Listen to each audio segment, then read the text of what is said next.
Good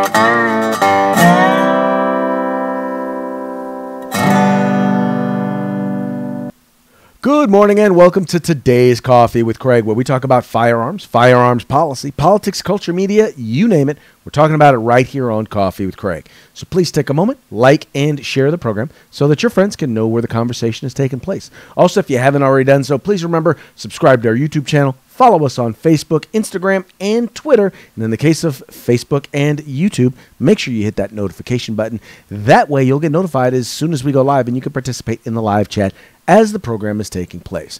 Also would love to encourage you to please visit fpcgear.com. That's fpcgear.com. It is the place to go to get all of your Pro 2A swag. Whether you're talking t-shirts, tank tops, hoodies, you're talking stuff for your significant other or for yourself or for your office or for your home, or even, hey, maybe you just want to go out and enjoy the day. Make sure that, though, that you're protecting everyone from the COVID.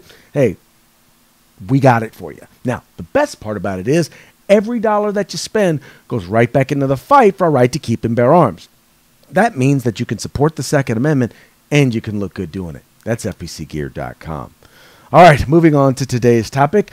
We all know that at the federal level, we all know that there are no shortage of bad ideas. Well, there's one particular idea, which is a conglomerate of bills. For those of you who don't know what that $20 word means, that means several bills put together, right? That combined equal a gun registry. That's right. The one thing that we've been told, no, we definitely do not wish to register your firearms. Well, guess what? With a number of bills that have been put together in both the House and the Senate, these bills, if passed, would basically set up a de facto gun registry. That's right. So I wanted to break down those bills for you today, help you to understand exactly what those bills are and exactly what they do, and how they in fact make a registry, and then give you some ideas as to what you can do in order to help stop it. All right. So let's start with the first one. Okay. So the first two bills are H.R. 606, which is basically House Resolution 606, and Senate Bill 3348. Now, what exactly do they do? Well, the first thing that they do is they make information that you enter on your ATF Form 4473, they make it searchable via computer. Now, mind you, this is very, very important because there's a lot of information that goes on to that form that, quite frankly, is self-identifying.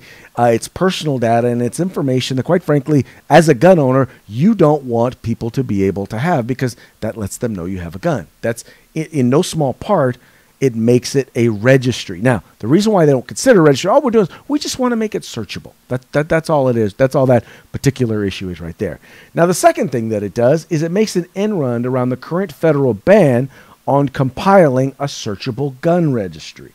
See, obviously, if it's going to be from the form where you're purchasing guns, and then it's going to go into a database which is searchable, that then makes it a searchable registry.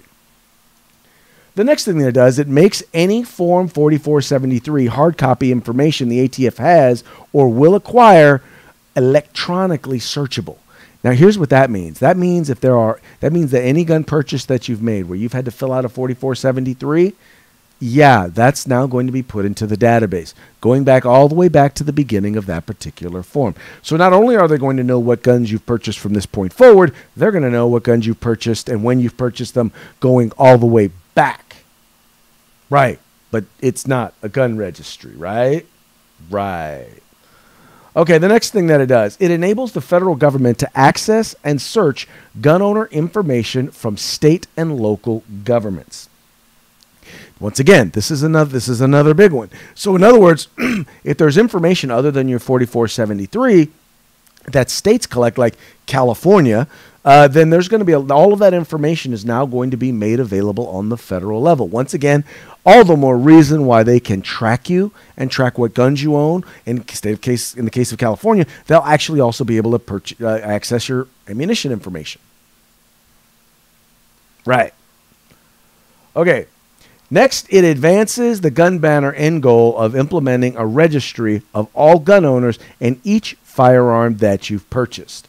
Well, I don't know, that's kind of redundant, but yeah, that's exactly what it does. It creates, in the end, all of those steps before create a searchable registry.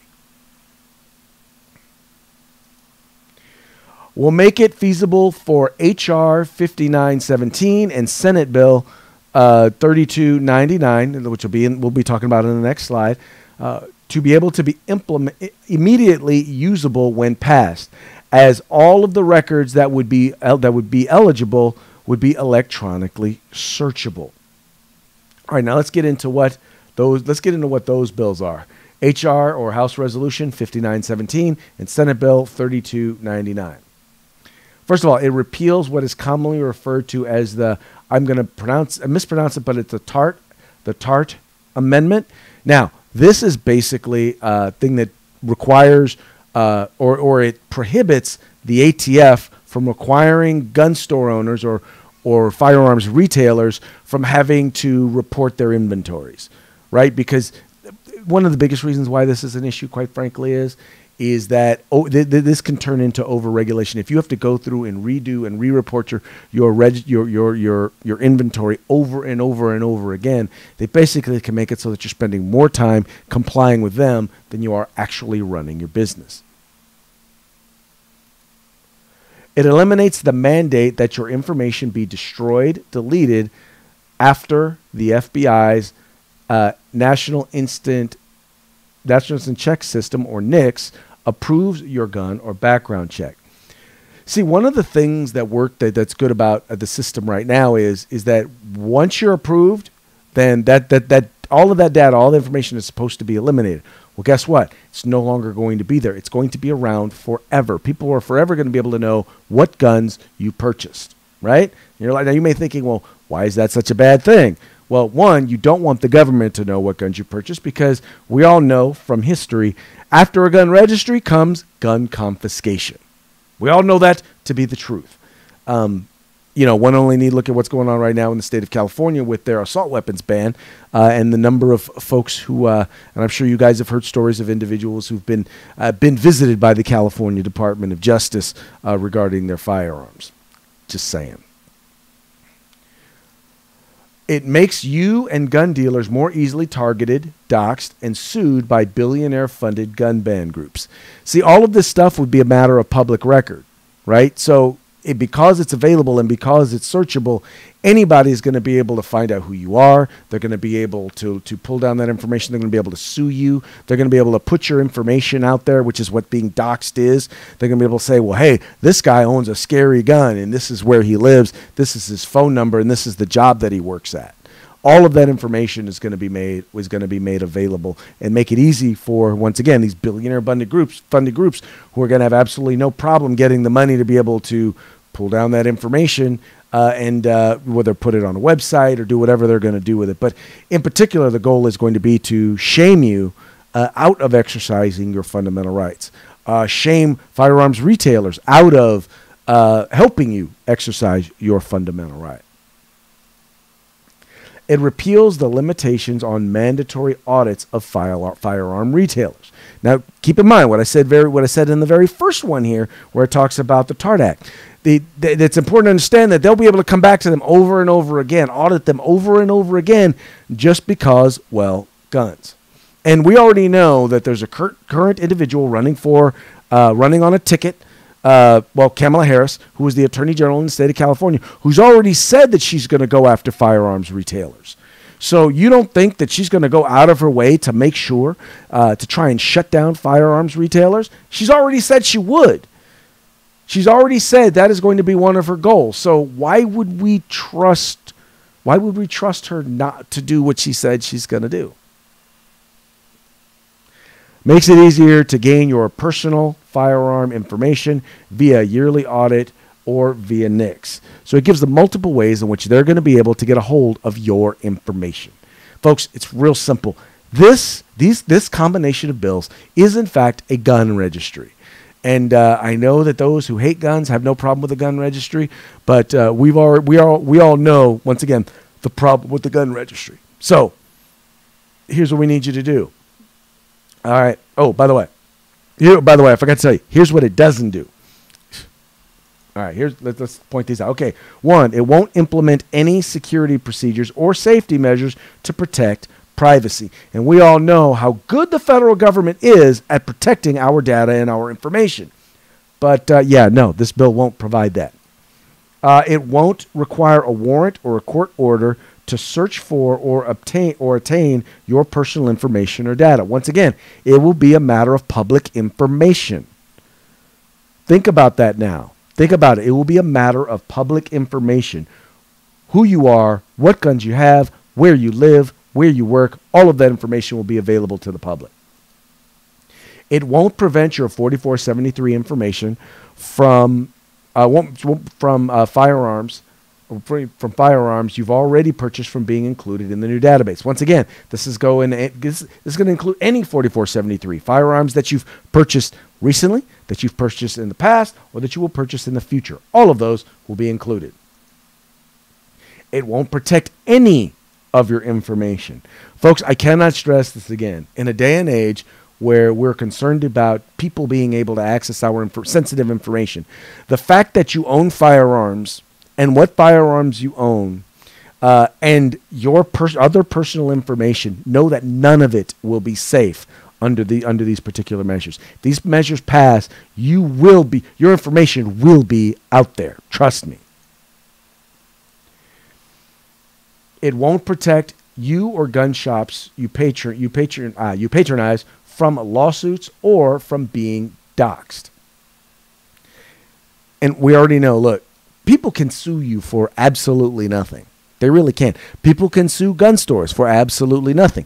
Doesn't necessarily mean they'll win the lawsuits, but what they're going to do is they're going to comb through this information and try and find something that they can potentially sue you on. And they want just enough to where you're going to have to spend money in court to defend yourself. The gun stores are going to have to spend money in court to defend themselves. And folks, these sorts of lawsuits are the sorts of lawsuits that put people out of business. Right? That's exactly what these lawsuits are. The whole goal is not necessarily that they're planning on, that they believe that these places did anything wrong, or at least illegal. The goal is to put them out of business. So here's what you need to do. You need to go to stopgunregistry.com. That's stopgunregistry.com. The first thing that you'll do is you'll have all the information on all the bills. They'll all be there, and it'll give you a chance to find out exactly what you need to do in order to, what you need to do in order to, or who you need to communicate with in order to make sure that this stuff is ended. There'll be a message there already ready for you. You can either send that message or you can type your own message. But whatever you do, you want to make sure that you send the message. You want to make sure that your message is heard. And then you want to share this video. You want to tell your friends about the Firearms Policy Coalition. You want to tell them about stopgunregistry.com. That's stopgunregistry.com. You want to tell them about it so that, well, they will participate in ending this gun registry as well. Anyway, folks, that's it for today's Coffee with Craig. We very much appreciate you guys tuning in. We appreciate you liking and sharing the program, telling your friends about the Firearms Policy Coalition. We are the home in the fight for civil rights. Got to use them or you're going to lose them. You guys take care.